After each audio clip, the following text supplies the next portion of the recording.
नमस्कार। आज हम एक बहुत जरूरी मुद्दे पर बात कर रहे हैं, अन्याय के खिलाफ आवाज उठाने की अहमियत।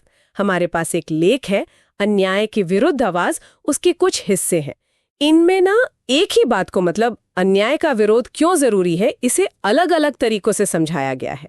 तो चलिए इस पर थोड़ी गहराई से बात करते हैं, समझते हैं कि लेख क्या कहना चाह रहा है। पहला जो विचार है वो काफी सीधा सा लगता है। कहता है कि अन्याय से लड़ने के लिए आवाज उठानी पड़ती है, वरना अन्याय करने वालों को यही लगता है कि जो वो कर रहे हैं वो सही है। सुनने में तो ये बहुत सिंपल है ना, पर इसके पीछे का मतलब क्या है? हाँ देखिए, ये सिंपल जरूर लगता है, पर इसका असर काफी गहरा है। मतलब ये सिर्फ इतना नहीं है कि अगर हम चुप रहेंगे तो अन्याय होता रहेगा। बात इससे आगे जाती है। ये सीधे सीधे जो अन्याय कर रहा है ना, उसकी सोच पर, उसकी मानसिकता पर असर डालता है। अगर कोई कुछ बोलता ही नहीं, कोई विरोध ही नहीं करता, तो उसे लगने लगता है कि भाई जो मैं कर रहा हूं वो ठीक ही है, समाज को मंजूर है, या शायद किसी को परवाह ही नहीं है। तो हमारी जो चुप्पी है वो एक तरह से उनके गलत काम को नॉर्मलाइज कर देती है, उसे सामान्य बना देती है। अच्छा, मतलब चुप्पी सिर्फ सहना नहीं है, बल्कि वो अन्याय करने वाले को एक तरह की मान्यता दे देती है। क्या वो ये सोचता है कि हाँ मैं सही हूँ? क्या ये सोर्स ये कह रहा है कि विरोध का पहला काम है अन्याय करने वाले के इस कॉन्फिडेंस को तोड़ना, उसे थोड़ा असहज करना? हाँ, कॉन्फिडेंस तोड़ना शायद एकदम सही शब्द ना हो, पर हाँ, ये जरूर है कि विरोध उनके इस वहम को तोड़ता है। वो जो सोच रहे हैं कि सब ठीक है, सब नॉर्मल है, मेरा काम स्वीकार्य है, उस सोच को चुनौती मिलती है। एक टकराव पैदा होता है, भले ही छोटा सा हो। उन्हें सोचने पर मजबूर होना पड़ता है, चाहे वो माने या ना माने कि वो गलत है। और चुप्पी तो इस टकराव को होने ही नहीं देती, वो उन्हें अपने कंफर्ट जोन में रहने देती है। ये दिलचस्प नुक्ता है। अच्छा, अब दूसरा अंश देखते हैं। ये इसी बात को ना थोड़ा ज्यादा जज्बाती तरीके से कहता है। अगर हम चुप रहे तो अत्याचार करने वालों को कभी एहसास नहीं होगा कि वो गलत है। अन्याय तब तक जिंदा रहता है जब तक हम उसे सहते हैं।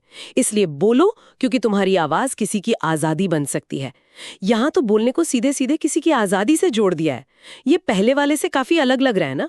हाँ बिल्कुल, नजरिया अलग है। पहला वाला जो था वो अन्याय करने वाले के दिमाग पर, उसकी सोच पर ज्यादा फोकस कर रहा था। ये दूसरा वाला जो है वो नतीजों पर जोर दे रहा है। मतलब चुप्पी के क्या परिणाम होते हैं और बोलने में कितनी ताकत है। ये कहता है कि चुप रहना सिर्फ सहना नहीं है, बल्कि आप एक्टिवली, मतलब सक्रिय रूप से अत्याचार को जिंदा रख रहे हैं। और बोलना सिर्फ विरोध नहीं है, वो किसी के लिए किसी की आजादी का रास्ता खोल सकता है, मुक्ति का जरिया बन सकता है। तो मतलब एक तरफ तो अन्याय करने वाले का अंदरूनी एहसास है जिसे चुप्पी से बल मिलता है, और दूसरी तरफ जो अन्याय सह रहा है उसकी बाहरी दुनिया है जहां आवाज उठाने से उम्मीद जगती है, बदलाव आ सकता है। क्या ये दोनों चीजें जुड़ी हुई हैं आपस में? हाँ बिल्कुल जुड़ी हुई हैं। सोचिए ना, जब कोई आवाज उठाता है तो एक तरफ तो अन्याय करने वाले का वो वहम टूटता है कि सब ठीक है, और दूसरी तरफ ये उन लोगों को हिम्मत देता है जो या तो अन्याय सह रहे हैं या जो चुपचाप देख रहे हैं और कुछ करना चाहते हैं। उन्हें लगता है कि वो अकेले नहीं हैं, कोई तो है जो बोल रहा है। तो आवाज सिर्फ विरोध नहीं रह जाती, वो एकजुटता का, सॉलिडारिटी का प्रतीक बन जाती है। और शायद इसीलिए इसे आजादी से जोड़ा गया है। ये पर्सनल लेवल पर भी हिम्मत देती है और कलेक्टिव लेवल पर भी। तो कुल मिलाकर इन दोनों अंशों का सार ये निकलता है कि भाई चुप रहना एक तरह से अन्याय को ताकत देना है, और बोलना सिर्फ विरोध दर्ज करना नहीं है, बल्कि वो अन्याय करने वाले को चैलेंज भी करता है और दूसरों को उम्मीद भी देता है। आवाज में वाकई बदलाव लाने की शक्ति है। बिल्कुल। और यहाँ एक और बात सोचने वाली है, जो शायद छिपी हुई है इन अंशों में। हाँ, सोर्स में बोलने के तरीके की भी बात है। जैसे कहीं लिखा था संवेदनशील और सशक्त रूप, कहीं भावनात्मक रूप। तो ये सिर्फ ये नहीं कह रहा कि बोलो, बल्कि शायद ये भी इशारा कर रहा है कि कैसे बोला जाए। हाँ, ये तो बहुत जरूरी पॉइंट है। क्या मतलब है इसका? कि अन्याय के खिलाफ बोलने का कोई एक ही सही तरीका नहीं होता। सिचुएशन के हिसाब से हमें चुनना पड़ेगा कि कैसे बोले। लगता तो यही है।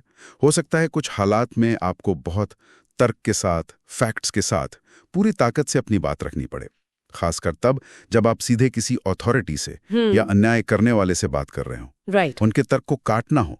और दूसरी तरफ हो सकता है कहीं पर इमोशनल अपील, भावनात्मक रूप से बात करना ज्यादा असरदार हो। जैसे जब आप आम लोगों का सपोर्ट जुटाना चाहते हैं, उन्हें एहसास दिलाना चाहते हैं कि अन्याय का मानवीय पहलू क्या है। अच्छा, तो ये तो एक तरह से स्ट्रैटेजी की बात हो गई बिल्कुल कि अन्याय के खिलाफ बोलना सिर्फ एक नैतिक जिम्मेदारी नहीं है, बल्कि ये एक सोची समझी कार्रवाई भी हो सकती है, जिसमें हमें सोचना होगा कि अपनी आवाज का इस्तेमाल कब, कहाँ और कैसे करें ताकि उसका सबसे ज्यादा असर हो। बिल्कुल। और यहीं पे शायद एक आखिरी सवाल उठता है सोचने के लिए, अगर चुप्पी अन्याय करने वाले को बल देती है तो क्या गलत तरीके से या गलत समय पे उठाई गई आवाज क्या वो भी नुकसान कर सकती है? क्या वो अनजाने में अन्याय करने वाले को और मजबूत बना सकती है, या जो लोग आपके साथ आ सकते थे उन्हें दूर कर सकती है? तो ये सोर्स हमें सिर्फ बोलने के लिए नहीं कह रहा, शायद ये हमें ये सोचने पे भी मजबूर कर रहा है कि हम अपनी आवाज को अन्याय के खिलाफ सबसे प्रभावी ढंग से कैसे इस्तेमाल करें।